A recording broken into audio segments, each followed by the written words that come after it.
back to another video, and if you can read, you know exactly what this video is about. Probably searched up the model number.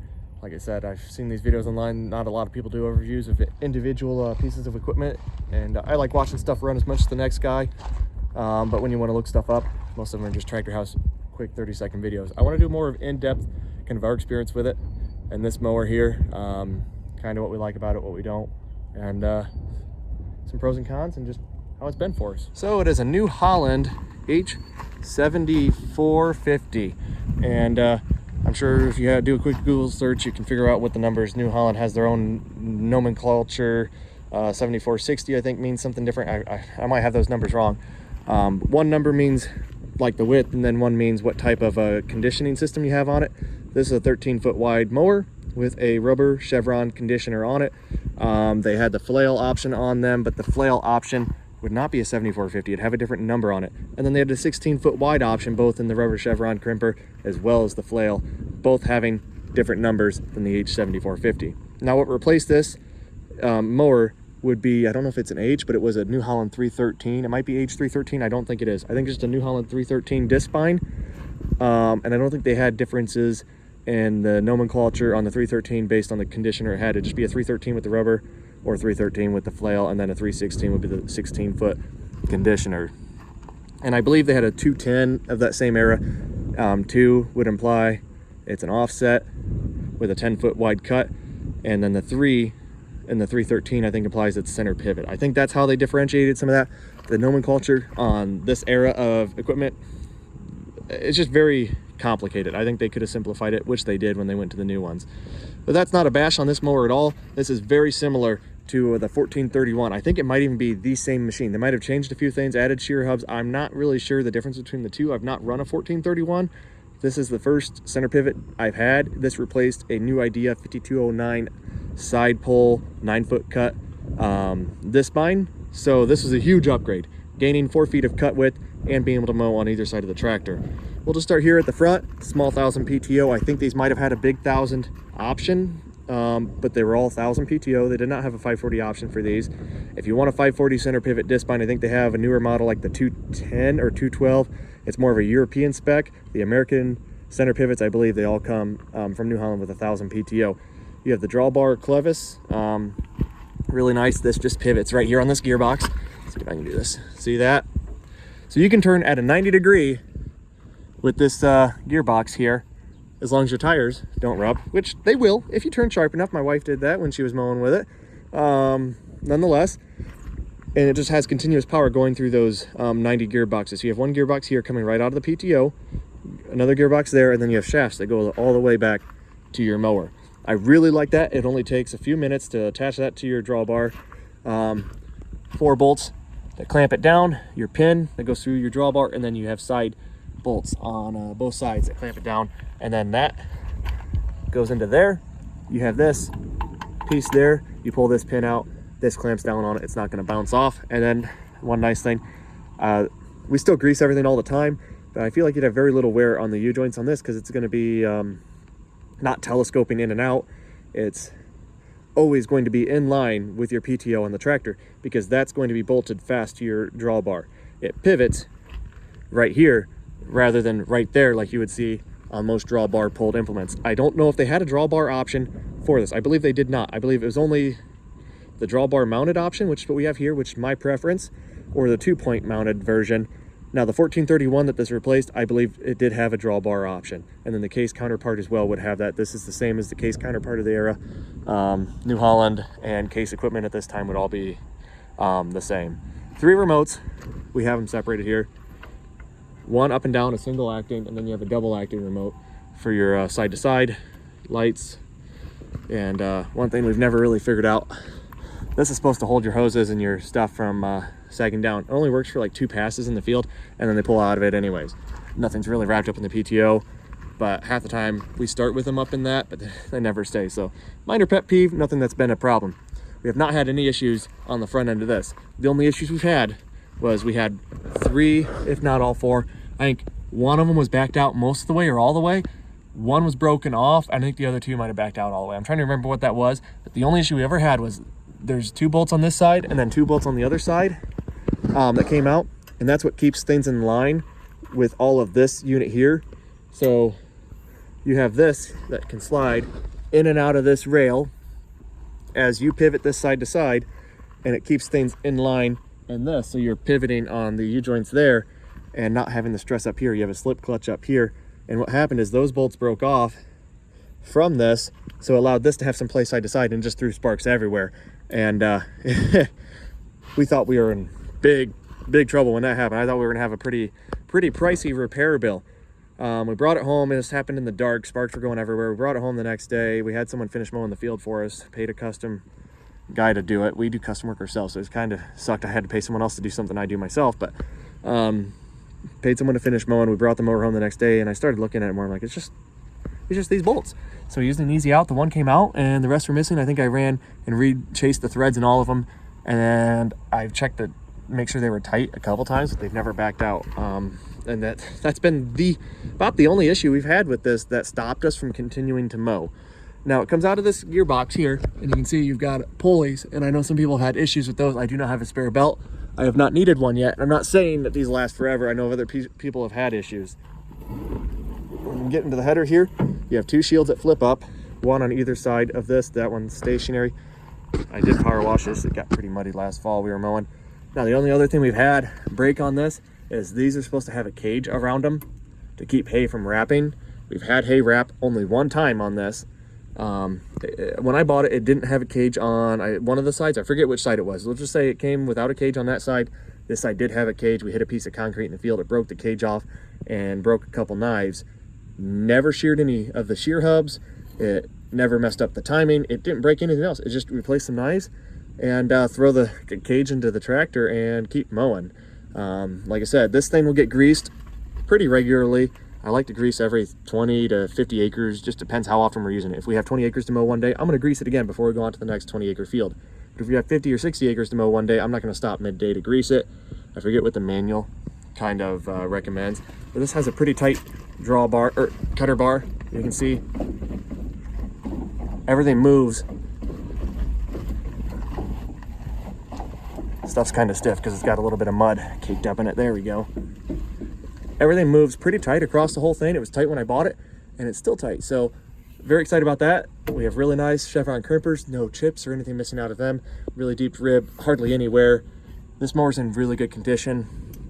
We upgraded to a self-propelled, not because we have issues with this, but because I'm tired of looking in my rearview mirror all day or looking over my shoulder to kind of watch how things are going.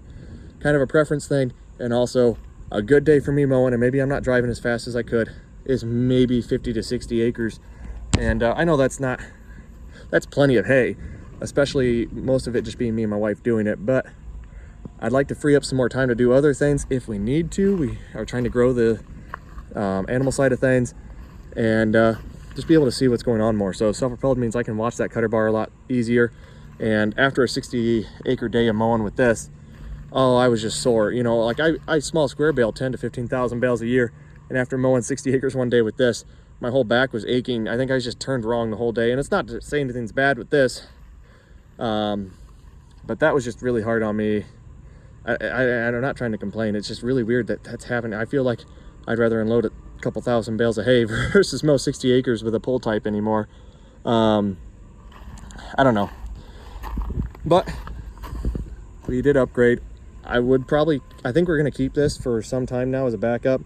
You have locks you can put on these pins to hold it up. This is your springs for your tension on the cutter bar, so how much it's going to bounce, and you can adjust that with a nut up there, or I think that'd be the nut there.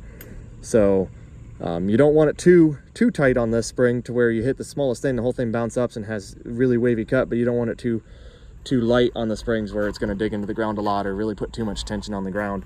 Shield back here, you can see you got different notches based on how you want this to pivot up or down and come into these shields. This would be your folded in position. You would not mow like this, I can't imagine.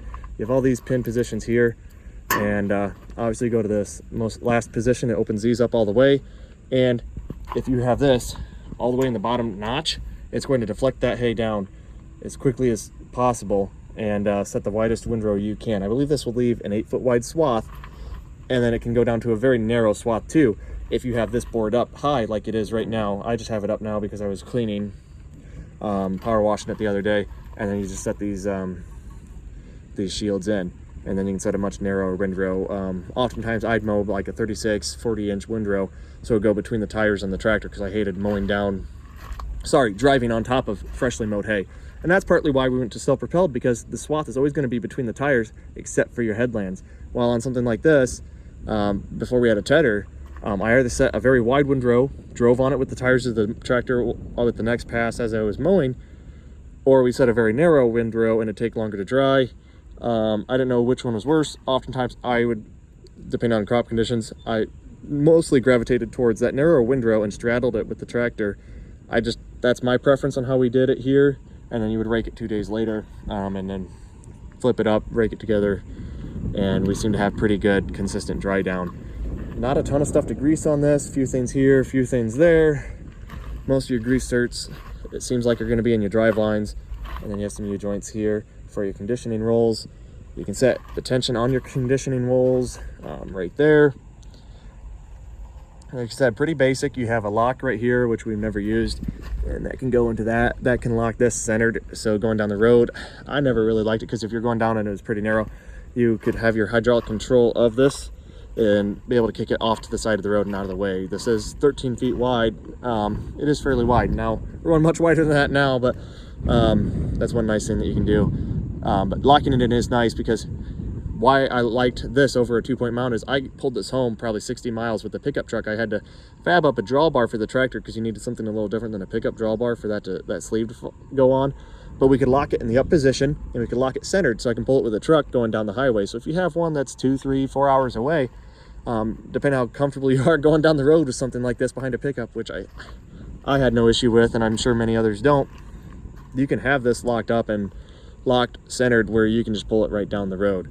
And then especially, which I didn't have at the time, but and still don't, but if you have the adapter to go from the tractor style lights to a truck, then you could even have lights on it too. Something like this is going to be really hard to haul on a trailer. I don't think that this tongue goes sideways enough. So like, in theory, you can maybe load it up on the trailer and then kick the tongue sideways. I don't think you're going to be under that width, 8-foot width.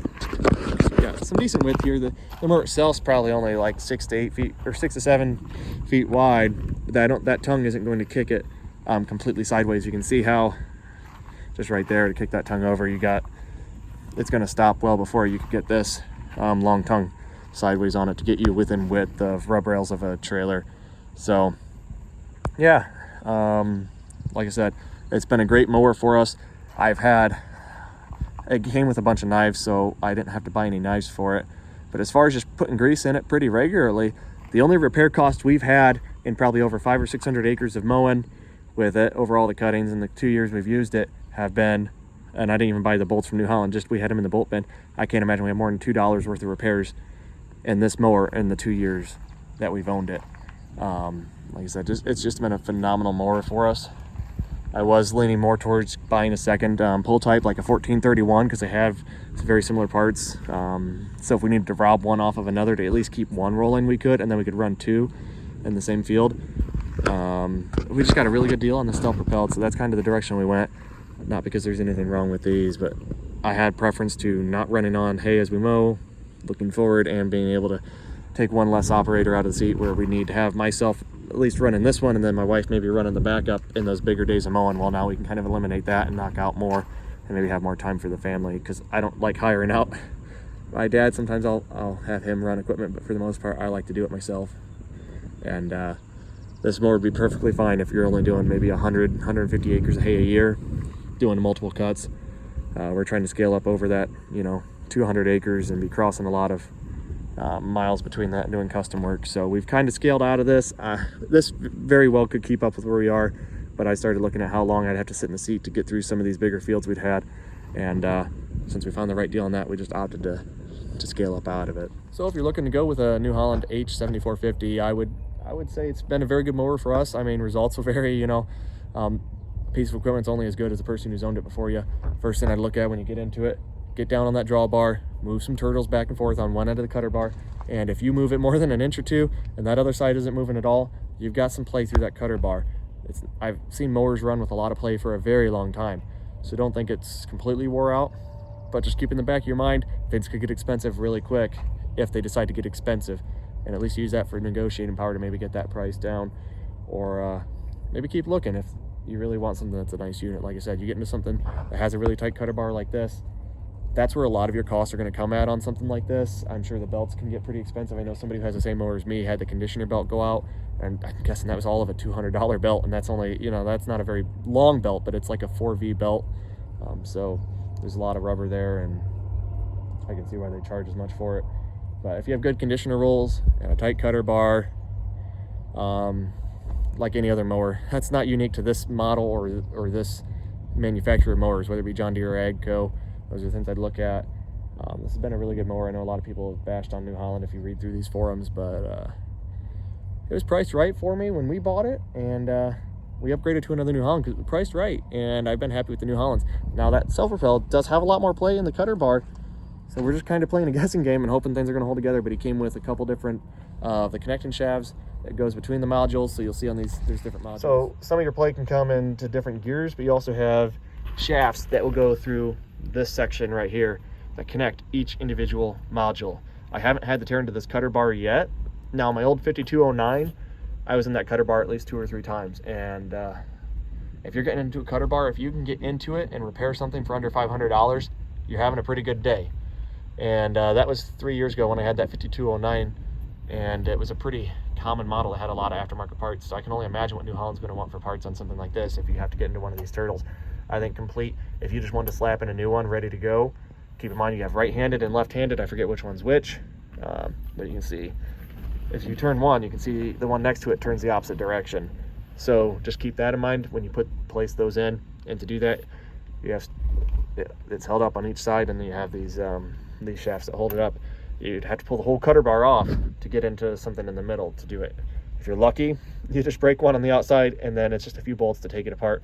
I haven't gotten into this, so I can't tell you from experience quite how involved a repair on these New Hollands would be, but I've been into a few of them on different other models, whether it be my own or working for other people, and I know they can get pricey. At least they're relatively simple to get apart, and timing's pretty straightforward because you want to have them at 90 degree with their neighbor, at least on these. Man, that mud's kind of stiff under them. But so if you get these placed right there, you can kind of see how one is 90 from the other. So timing's pretty straightforward. You have a manual and you know how to read, you'll figure it out. I know Vicon, I think, and Kubota have a 3-knife rather than just a dual turtle with 2 knives on it. I think they have 3, but I believe like John Deere, Krone, AGCO, they're all the 2-knife system. And so pretty straightforward on how to set some of this up when you put it back together, if you have to get into one, God forbid. Well, thanks for watching. Hope you learned a little something. If you have questions on this, I'd be happy to answer them, and maybe I'll throw some clips up of this thing mowing. It's been a good mower. Sometimes in thin crops, it doesn't always mow the best. We've had some issues with that, but that's not really unique to this. We had the same thing with the old 5209. These Discbines just aren't known for the cleanest cut when you get into lighter hay conditions. There's just so much movement down under this cutter bar. The conditioners put off a lot of air. The turtles put off a lot of air movement. So my understanding is they're actually pushing the crop down and not cutting it clean. I mean, good knives and maybe slowing down your RPMs might help with some of that cut quality, but some of that's laid out in the manual, and every manufacturer is going to have different recommendations for that. Sometimes it helps, sometimes it doesn't. Tilting your cutter bar forward or back, depending on crop conditions, you can play around with some of that to make things cut a little bit nicer or not. But setting things up on this, it's really easy to set that tilt forward. Is pulling a pin, and you can tilt it forward or back. Really straightforward there. And then your swath width is a really easy adjustment to make as well. And then obviously your speed you would run it at would just be set off the throttle of the tractor that you're running it on. So I definitely wouldn't be scared of hopping into one of these machines if you found the right deal on one and you have a New Holland dealer close by. Like I said, I haven't had to get a single part for this machine. The only thing we needed was some very standard size, I don't even know if those were metric or standard bolts, but either way, very basic bolts. And it took 5 minutes to fix once I figured out it was just a simple thing like that. So you keep grease on it, you start with a good machine and you keep grease at it, and pay attention to what you're doing and try not to run over concrete. You'll probably have some pretty good luck with it.